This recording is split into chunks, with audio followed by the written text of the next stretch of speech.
Nous sommes en 1993. Cela dit en passant, une excellente année, car c'est celle de ma naissance. Nous sommes dans une salle de cinéma. Face à nous, un écuyer. Ce dernier est originaire de l'an de grâce 1112. Mais nous le voyons humer l'odeur du macadam d'une route départementale traversant une forêt. Surgit alors une fourgonnette des postes. Apeuré, le vilain frappe le véhicule, le postier descend et s'exclame « Mais tu es fou, dit !» Alerte, l'écuyer s'enfuit, pour tenir informé son chevalier de sa curieuse découverte. « Messire, un sarrasin, dans une chariote du diable ! C'est tout ferré, il y a point de bœuf pour tirer !» Le postier voit alors débarquer, sur la route, face à lui, les deux compères, aux accoutrements moyenâgeux. Et alors qu'une masse d'armes projetée par le chevalier vient s'encastrer dans son pare-brise, il prend les jambes à son cou, en hurlant « C'est des malades! C'est des malades !» Vous avez probablement tous vu cette scène mémorable du film Les Visiteurs, d'autant plus que celle-ci est devenue culte. Mais vous êtes-vous réellement déjà interrogé sur cette assimilation de la folie à la maladie qui est ici opérée par le postier sarrasin? Bien sûr que non. C'est une chose acquise dans notre langage et il faudra bien un brin de courage et 3 brins de folie à la personne qui viendra m'affirmer le contraire. Monsieur le Président, Mesdames et Messieurs les membres du jury, chère contradictrice, et toi aussi public, la folie est-elle vraiment une maladie?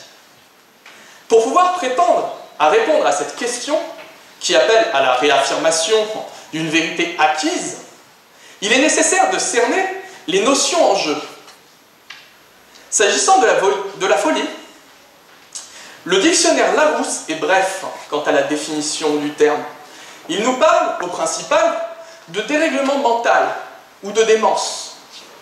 Et pour le reste, il nous indique qu'elle conduit à des actes dépourvus de sens ou bien déraisonnables. Le trouble mental, quant à lui, regroupe plusieurs notions. Les troubles psychiques, les troubles psychiatriques et les troubles psychotiques. Ces différents termes ne sont toutefois que des synonymes de la folie. J'ai donc sélectionné 2 sites internet médicaux pour en trouver la définition. Le premier sera Doctissimo, qui nous indique qu'il s'agit de maladies mentales caractérisées par la présence d'idées délirantes et ou d'hallucinations dont le patient n'est pas capable d'en discerner la nature. Et une source un peu plus sérieuse, pour l'OMS, un trouble mental se caractérise par une perturbation de la réflexion, de l'humeur ou du comportement qui ne rentre plus dans le cadre des normes ou de croyances culturelles. Les symptômes s'accompagnant d'une détresse et interférant avec les fonctions personnelles. On nous parle de maladie mentale, mais qu'est-ce qu'une maladie au juste? Le dictionnaire Larousse, encore une fois, nous indique qu'il s'agit d'une altération de la santé et des fonctions des êtres vivants. Il nous indique également que dans un langage familier, la maladie peut désigner des comportements excessifs, anormaux ou obsessionnels. On constate que les 2 définitions sont proches, très proches, peut-être même trop proches. En effet, l'une parle de dérèglement, l'autre d'altération. L'une d'actes insensés, l'autre d'actes anormaux. C'est la même chose. Et à raison. Comme l'indique la définition médicale du trouble psychologique, en vérité, c'est la folie qui est un terme englobant de nombreuses pathologies, dont les plus connues sont notamment la schizophrénie, le trouble bipolaire ou encore la dépression. Quant au terme de maladie, il s'agit également d'un terme englobant à la fois les pathologies psychiques, mais pas seulement. Il y a également les pathologies génétiques, chromosomiques, microbiennes, virales, parasitaires, multifactorielles, psychosomatiques ou encore celles dues à des carences. Il n'est donc pas innocent que les termes se confondent, car il s'agit d'entonnoirs. D'ailleurs, les entonnoirs, parlons-en. Il est d'usage de représenter le fou, la tête surmontée d'un entonnoir. Vous l'avez sûrement déjà observé, que ce soit dans les bandes dessinées franco-belges ou bien dans les caricatures. Je me suis interrogé sur l'origine et le sens de cette représentation iconographique de la folie. Et je me suis donc plongé dans les couloirs du temps pour les découvrir. Pour ce qui est du sens, l'entonnoir symbolise la transmission du savoir. Enfin, seulement lorsque la pointe est orientée vers le bas. En revanche, lorsqu'elle est orientée vers le haut, c'est plutôt la fuite du savoir qui est représentée. Ainsi, le fou est vu comme un ignorant. Suivant ce postulat, seul un fou pourrait défendre la thèse du non à la question « doit-on savoir ?» Alors bon courage Antoine. Maintenant, s'agissant de l'origine de l'iconographie, l'utilisation de l'entonnoir au XVIe siècle, et plus particulièrement sous le pinceau de Jérôme Bosch, était l'apanage de la représentation des alcooliques et des charlatans.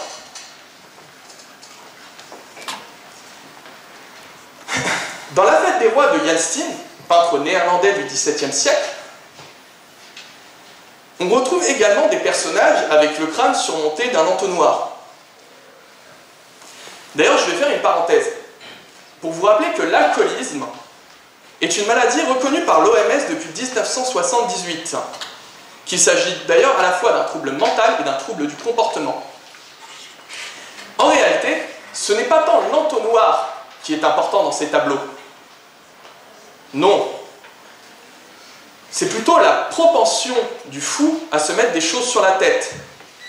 Des paniers, des casseroles, des passoires, des seaux, des chapeaux en papier sont autant de couvre-chefs par destination. Mais pourquoi l'entonnoir est-il le plus représentatif? L'origine probable remonterait à l'époque des Lumières. Si on en parle généralement peu, voire même pas du tout, leurs idées ont connu des contestations. Et ces contestataires, généralement des ultra-royalistes, étaient représentés par les artistes affublés d'un éteignoir sur la tête, pour éteindre les lumières, pour éteindre les idées et pour éteindre le savoir. Mais avec le temps, les éteignoirs ont disparu au profit des interrupteurs et les entonnoirs les ont remplacés dans les arts graphiques. J'ai d'ailleurs apporté avec moi une illustration qui date du 19 décembre 1897 qui représente la vérité de Édouard Pépin, qui a été publiée dans le journal Le Grelot sur l'affaire Dreyfus. Pour ceux qui auraient passé leur bac littéraire en 2015, ça leur dit peut-être quelque chose. Et donc on peut voir ici tout en haut à quoi ressemble un entonnoir, enfin un éteignoir plutôt, qui ressemble plutôt beaucoup à un entonnoir et qui est censé éteindre la lumière qui se trouve au milieu, la vérité.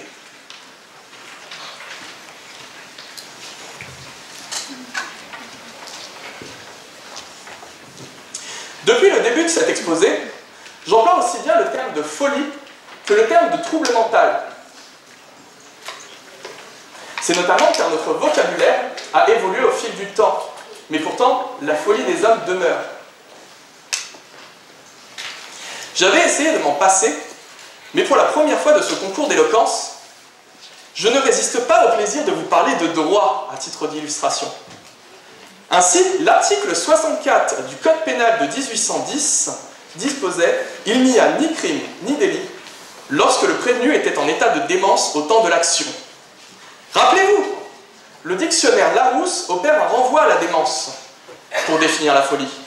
Toutefois, force est de constater que ce terme est désuet et que peu employé. Le langage s'adoucit. Aussi, parlons-nous désormais de personnes à mobilité réduite pour désigner une personne avec un handicap moteur, de malentendant pour une personne sourde, de malvoyant pour une personne aveugle ou myope. Ces euphémismes, pourtant, ne changent pas la réalité des handicaps. Le droit n'a donc fait que s'adapter aux termes nouveaux. Et ainsi, l'actuel article 122-10 du Code pénal dispose désormais que n'est pas responsable la personne atteinte au moment des faits d'un trouble psychique ou neuropsychique ayant aboli son discernement ou le contrôle de ses actes. Toutefois, S'il est irresponsable pénalement, le fou n'en est pas moins responsable du dommage qu'il a causé. Ainsi, l'article 414-3 du Code civil dispose que celui qui a causé un dommage à autrui alors qu'il était sous l'empire d'un trouble mental n'en est pas moins obligé à réparation.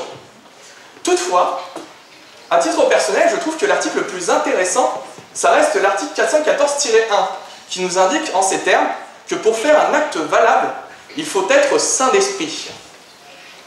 Si la folie n'est pas une maladie, alors pourquoi utiliser des termes évoquant la santé, et particulièrement la sanité d'esprit? Par ailleurs, comment l'existence de ce trouble est-il apprécié par le juge? Comme la folie est une maladie, il existe des médecins qui en ont fait leur spécialité, les psychiatres, mais également des professionnels qui les étudient, des psychologues. En effet, la folie s'accompagne également, et comme toute maladie, de symptômes. L'OMS en reconnaît plusieurs types. Des symptômes physiques, comme des céphalées ou des troubles du sommeil, des symptômes émotionnels, comme la tristesse, la peur ou l'angoisse, des symptômes cognitifs, comme la difficulté à raisonner, ou des symptômes comportementaux, comme l'agressivité, l'incapacité à exécuter des activités de la vie courante. Et dernier type de symptômes, il s'agit des troubles de la perception, à savoir des visions ou des voix que les autres sont incapables de percevoir. Ainsi, peut-être que Jeanne d'Arc souffrait simplement d'une maladie mentale, qui l'a envoyée combattre les Anglais. Mais elle devait avoir un mauvais avocat, car il est peut-être un peu tard pour demander une expertise. D'ailleurs, la science a également constaté que la génétique influait sur les troubles mentaux. Ainsi, les parents qui seraient atteints de schizophrénie ou de troubles bipolaires favoriseraient l'existence chez l'enfant de telles pathologies. En 2004, une étude publiée dans la revue médicale The Lancet, après analyse d'un échantillon de 9 millions de personnes, soit 2 millions de familles, sur une période de 30 ans, en avait conclu que l'hérédité était de 64% pour la schizophrénie et de 59% pour les troubles bipolaires. C'est avec ces éléments que les experts, psychiatres de profession, peuvent en déduire si la personne a été atteinte ou non d'un trouble mental au moment de l'infraction ou lors de la conclusion d'un acte juridique. Mais finalement, c'est à l'intime conviction du juge qu'appartient la décision. En 2003, Michel Perrois, un boucher de Gironde, avait blessé 7 personnes avec un couteau, dont des enfants de 5 et 6 ans sur le chemin de l'école. Il encourait alors jusqu'à 30 ans de réclusion criminelle. Michel Perrois a été acquitté, car un trouble mental a été reconnu par les experts, par le juge, par les jurés populaires et tout simplement par la justice. Cela choque l'opinion publique. Pour votre information, le village de Salbeuf comptait en 1929... excusez-moi, je me suis trompé. Pour votre information, le village de Salbeuf comptait 1929 habitants en 2004. C'est mieux. On peut légitimement se demander comment on a pu acquitter un boucher qui met des coups de couteau à ses voisins. Certains ont parlé de comédie de la part du boucher.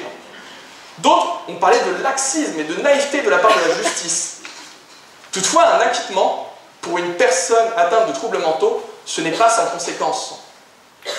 S'il n'est pas condamné pour des faits commis, le risque de commission d'une nouvelle infraction persiste, ainsi que les risques et la dangerosité qui émanent de sa maladie. Ainsi, dans la plupart des cas, c'est une hospitalisation d'office en hôpital psychiatrique et pour une durée indéterminée auquel se destine le fou. Et croyez-moi, à l'image des prisons, les hôpitaux psychiatriques, ce n'est pas le Club Med. Comme je ne résiste pas à vous faire une nouvelle référence cinématographique, je ne saurais que vous conseiller de regarder Vol au-dessus du nid du coucou.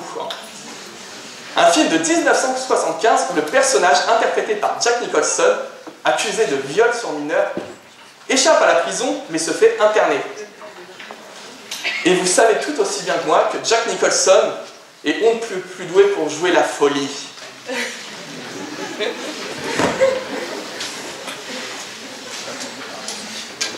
D'ailleurs, n'est pas le seul traitement indiqué pour les maladies de l'esprit. Il existe également de nombreux médicaments, qu'ils soient antidépresseurs, antipsychotiques, anxiolytiques, c'est ceux-là les plus connus.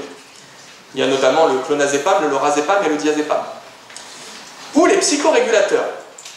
On peut également recourir à des thérapies. Même l'homéopathie s'y est intéressée. La folie est vraiment une maladie. Non seulement car elle en a tous les attributs, mais également car l'histoire de la langue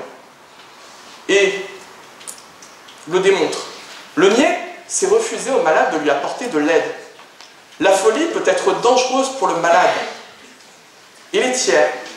À ce titre, à l'occasion de la Journée mondiale de la santé de 2017, l'OMS nous alerte sur les maladies mentales. Et elle nous indique qu'ils seront la deuxième cause de mortalité en 2020. En effet, c'est 400 millions de personnes qui sont atteintes de troubles mentaux et neurologiques, ou alors qui souffrent de troubles psychosociaux. En 2016, la dépression était la 5e cause de mortalité et de handicap dans le monde. Monsieur le Président, Mesdames et Messieurs les membres du jury, chère contradictrice, le slogan de l'OMS lors de la Journée mondiale de la santé 2017 était « On ne peut plus clair ». Non à l'exclusion, oui aux soins. Je vous remercie.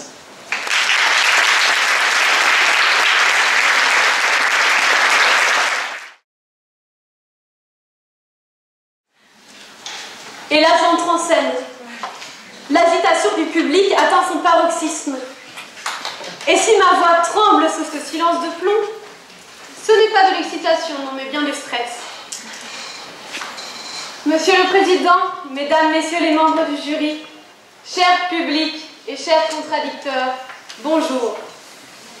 Et si j'avais auparavant commencé ma plaidoirie en expliquant ce que la date signifiait pour moi, eh bien je vous dirais que celle-ci ne m'évoque rien, mis à part la grande finale de Rhétorica et l'arrivée du printemps. La folie est-elle vraiment une maladie? Tout d'abord, je tiens à vous préciser que selon le terme scientifique, la folie n'est pas une maladie, mais une inadaptation à la société. Ce que vous entendez par folie est ce que vous n'arrivez pas à déterminer chez quelqu'un. La folie est-elle vraiment une maladie?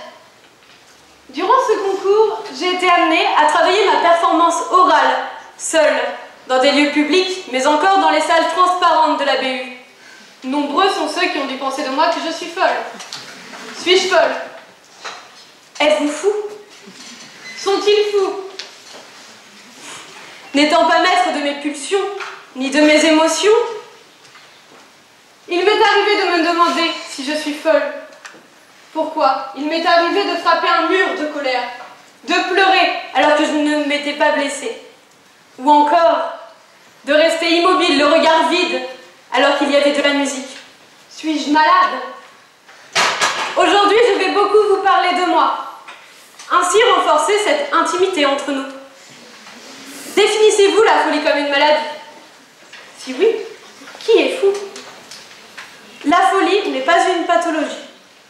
D'ailleurs, selon mon site de référence, Wikipédia, à travers différentes époques, la folie pourrait désigner la perte de la raison ou du sens commun, un caractère marginal ou encore anticonformiste, une pulsion incontrôlée, une forme d'idiotie, parallèlement à l'image de l'entonnoir, aussi une passion, une obsession ou encore une dépense financière impulsive.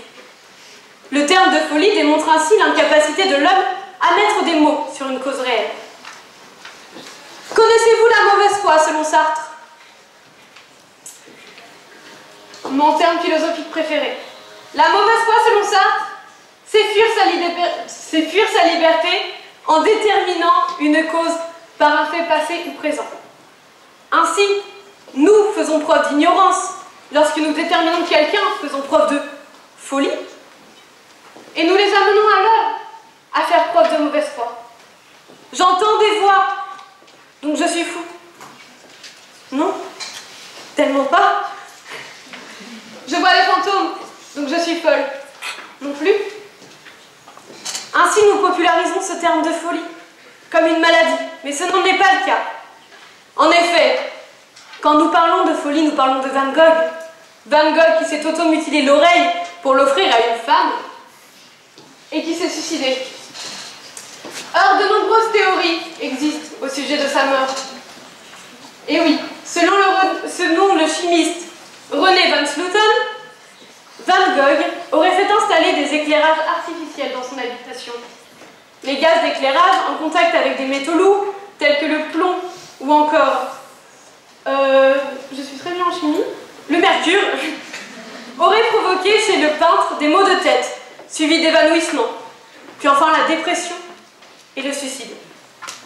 D'autres interprètent sa mort par une folie dans le sens pathologique, arrivée à cause d'une solitude qui l'aurait rendu fou, et en apprenant les problèmes financiers de son frère, se serait donné la mort. Mais est-ce de la folie dans le terme pathologique que l'on entend? Non, Van Gogh souffrait de dépression et tous les symptômes qui s'ensuivent, irritabilité, insensibilisation aux émotions positives, isolement et pensée suicidaire. La folie de Van Gogh cachait en réalité une vraie maladie, c'est-à-dire bien plus que ce que l'on pouvait penser, en appelant folie ce que l'on ne comprenait pas. La folie telle qu'on l'aperçoit diffère de l'endroit où nous nous trouvons. En effet, Jeanne d'Arc, brûlée au bûcher parce qu'elle entendait des voix, alors qu'aujourd'hui certaines personnes communiquent avec les esprits de l'au-delà, libre à vous d'y croire. Et les sceptiques, qui comme moi sont terre à terre, bien souvent les catégoriseront de fous. Or, dans beaucoup de pays d'Afrique ou d'Amérique du Sud, les gens communiquent avec les esprits des ancêtres défunts. Et là-bas, personne ne les perçoit comme malades, ni fous. Pourquoi? Parce que c'est une chose normale au sein de leur culture. Ensuite, pour les plus connectés d'entre vous, Klaus, de Umbrella Academy.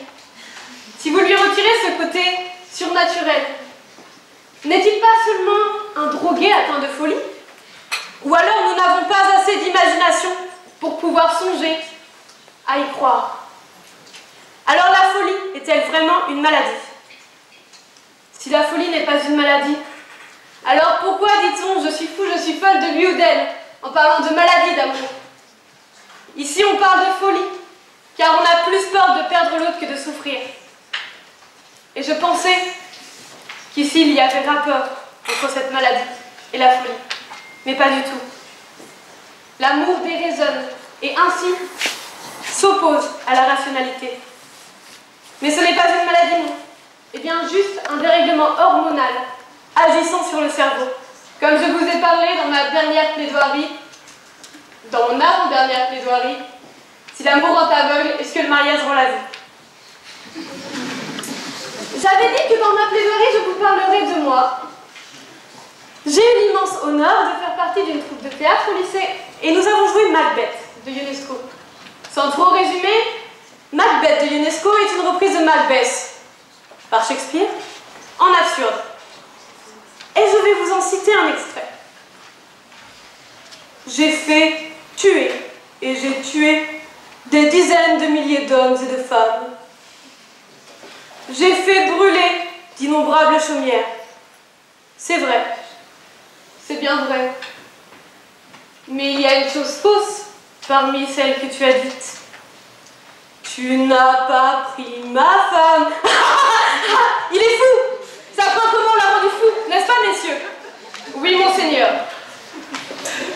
Page 135, Macbeth de Ionesco. À travers ce passage, Macbeth voit le fantôme de l'homme qui l'a tué. Mais s'il voit le fantôme, est-il fou ou bien schizophrène? Mais il parle de Duncan, le défunt, comme étant fou, parce que sa propre mort l'aurait rendu fou.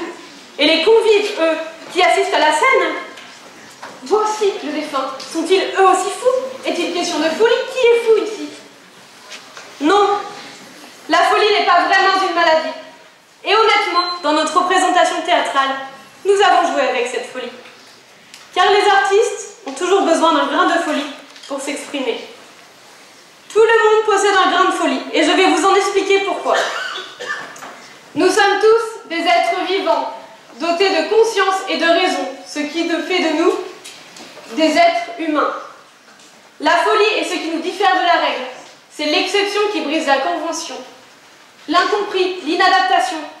Si nous n'étions pas tous un peu fous, alors nous verrions le monde de la même façon. Nous aurions la même façon de vivre, de penser, de manger, de boire, de marcher. Et ainsi vivre n'aurait plus les mêmes couleurs, le plaisir de découvrir, le plaisir de rencontrer, etc. Nous avons tous besoin de ça dans la vie. Une question me vient donc à l'esprit. Si la folie est vraiment une maladie, alors sommes-nous tous malades? Maintenant, je vais essayer de me mettre dans la peau de mon contradicteur. Comment savoir si une personne qui parle seule dans la rue est folle ou pas? Observez si elle est des oreillettes. Ah non, autant pour moi. Se parler seul peut sembler étrange car on a tendance à l'associer à un signe de maladie mentale. Cependant, prononcer quelque chose à voix haute aide le cerveau à activer des informations sur cet élément, à mieux le visualiser, mieux le comprendre. Cela nous permet donc de nous sentir mieux, de nous donner confiance en nous, ce qui nous permet de faire face aux défis les plus compliqués. Autre chose, si la folie n'est pas une maladie, alors pourquoi certaines personnes commettent des crimes, des injustices, des meurtres, sans aucune impunité et sans se remettre en question? Hélas, ceci n'est pas le résultat d'une maladie, mais bien de la vraie, la folie, l'incapacité à se plier à la normalité, au basique. Un homme sait et apprend qu'il ne doit pas tuer son prochain. Pourtant, ceux qui auront le plus de mal à respecter ces règles de la société se verront oppressés et incomprises, et alors vont agir à leur manière défaillante du savoir-vivre en communauté. Si j'avais vécu 3 siècles plus tôt, j'aurais pu défendre que la folie est vraiment une maladie. Mais il faut savoir voir le monde avec les bonnes lunettes. Je ne peux regarder le présent avec les lunettes du passé. La folie n'entraîne pas la maladie. La folie n'est pas une maladie. D'ailleurs, la folie et la raison font partie de l'homme. Nous avons tous été fous à certains moments de notre vie. Notre jeunesse est une folie. Qui, aujourd'hui, à 45 ans, va se dire « je vais courir nu sur la plage » alors que ce n'est pas une plage nudiste? Merci. La folie est propre à chaque société. Étant donné qu'on ne peut pas lui attribuer un caractère universel, cela l'éloigne du terme de maladie. Enfin bref, assez parlé des autres, reparlons de moi encore. J'ai une grande sœur, étudiante aux Beaux-Arts. Et si ici la norme est de s'habiller et d'aller étudier en cours, convenablement, confortablement et dans les plus grands respects des consignes, les Beaux-Arts les laissent libres de s'exprimer. Est-elle pour autant folle? Je vous avouerai que je me suis bien souvent posé la question. Tout d'abord parce qu'elle écoute du Philippe Catherine et qu'elle aime ça. Mais rassurez-vous, si ma sœur est folle, elle n'est tout de même pas malade. Elle est en très bonne santé et n'en a juste rien à faire de ce que vous essayez de lui imposer comme convention. Pour conclure à ce stade de ma plaidoirie, vous remarquerez d'ailleurs que j'ai utilisé 34 fois le mot folie et 20 fois le mot fou. Et que si je multiplie mon jour de naissance par le nombre total de folie dans ma plaidoirie, que je soustrais ce mot fou de ce compte, que je divise le tout par 2, que j'ajoute 60 et que je multiplie par 1,05, cela donne 503,5. N'ayant rien compris à mon propre calcul, qu'il ne n'est absolument à rien, suis-je folle ou simplement stupide? J'opterai vers la troisième option, incomprise, pour ne pas blesser mon ego. Enfin bref, tout ça pour dire qu'il n'y a point de folie, point de maladie quand on parle de folie. Mais bien une mauvaise interprétation du terme qui s'est popularisé avec le « t'es un fou toi », plus connu sous le verlan « t'es un ouf toi ». Et s'il faut faire preuve d'imagination, mon contradicteur et moi ne sommes pas malades. Et pourtant, il n'y aura qu'un seul fou qui fera échec et mat. Merci.